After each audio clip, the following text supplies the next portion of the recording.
Chapter 29. Now, we left off in the previous chapter. Do forgive the nasally tone in my voice, my friends. I've been sick past probably a couple of weeks. I'm fine, though. But in the previous chapter, we left off where blessings and cursings are pronounced, whether they're obedient or disobedient unto the Lord. And now we come into Deuteronomy 29. And I'm just going to go over a few of these verses and give quick comments on them. And then I'm going to allow because we've already went over these same matters in previous studies. Let's go to verse 5 in chapter 29. And I have led you 40 years in the wilderness.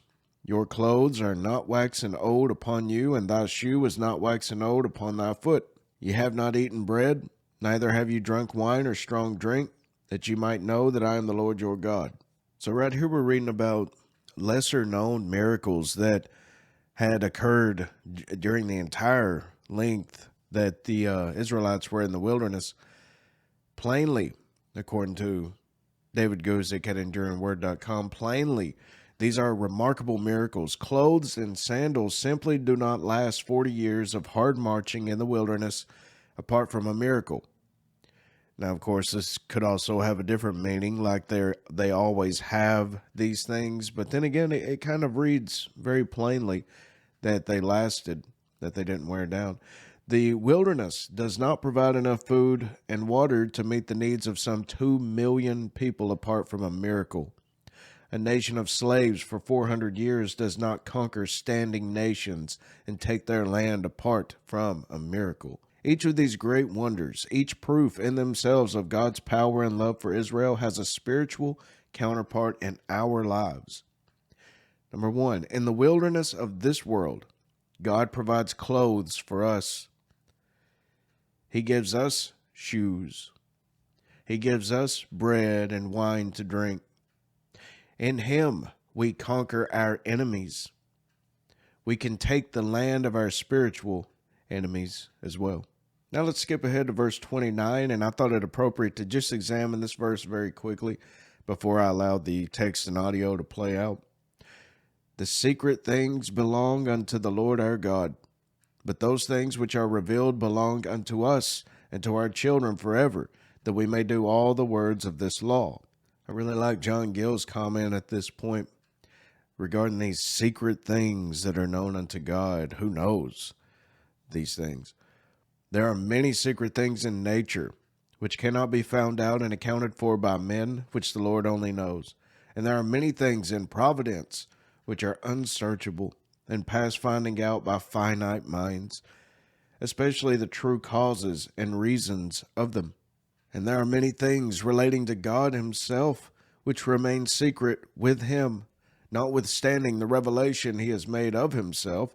His perfections as eternity, immensity, etc., are beyond our comprehension. What will befall us in this life when we shall die, where and in what manner, and also the day and hour of the last judgment, all of these secret things to us at the very moment, but all, each and every single one, known unto God Himself. Chapter 29. These are the words of the covenant which the Lord commanded Moses to make with the children of Israel in the land of Moab, beside the covenant which He made with them in Horeb. And Moses called unto all Israel, and said unto them, Ye have seen all that the Lord did before your eyes in the land of Egypt unto Pharaoh, and unto all his servants, and unto all his land. The great temptations which thine eyes have seen, the signs and those great miracles. Yet the Lord hath not given you an heart to perceive, and eyes to see, and ears to hear, unto this day. And I have led you 40 years in the wilderness. Your clothes are not waxen old upon you, and thy shoe is not waxen old upon thy foot. Ye have not eaten bread, neither have ye drunk wine or strong drink, that ye might know that I am the Lord your God. And when ye came unto this place, Sihon the king of Heshbon, and Og the king of Bashan, came out against us unto battle, and we smote them. And we took their land, and gave it for an inheritance unto the Reubenites, and to the Gadites, and to the half-tribe of Manasseh. Keep therefore the words of this covenant, and do them, that ye may prosper in all that ye do. Ye stand this day all of you before the Lord your God, your captains of your tribes, your elders and your officers, with all the men of Israel, your little ones, your wives, and thy stranger that is in thy camp, from the hewer of thy wood unto the drawer of thy water, that thou shouldest enter into covenant with the Lord thy God, and into his oath, which the Lord thy God maketh with thee this day, that he may establish thee today for a people unto himself, and that he may be unto thee a God, as he hath said unto thee, and as he hath sworn unto thy fathers, to Abraham, to Isaac, and to Jacob.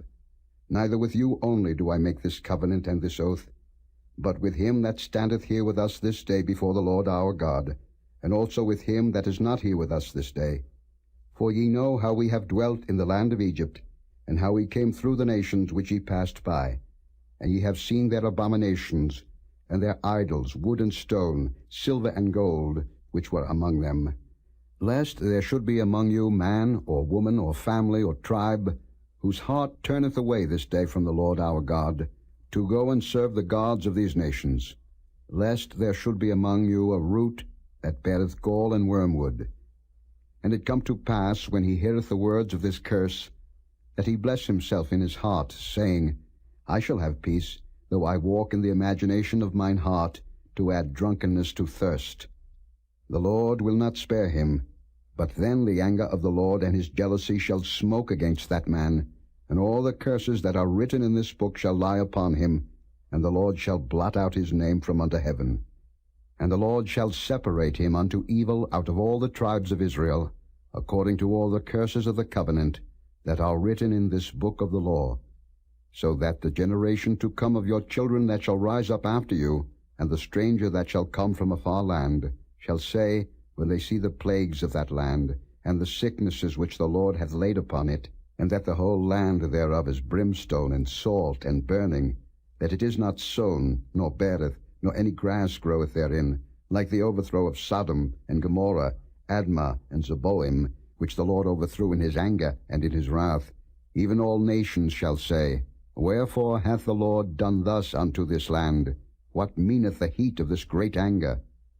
Then men shall say, Because they have forsaken the covenant of the Lord God of their fathers, which he made with them when he brought them forth out of the land of Egypt. For they went and served other gods, and worshipped them, gods whom they knew not, and whom he had not given unto them. And the anger of the Lord was kindled against this land, to bring upon it all the curses that are written in this book. And the Lord rooted them out of their land in anger, and in wrath, and in great indignation, and cast them into another land, as it is this day.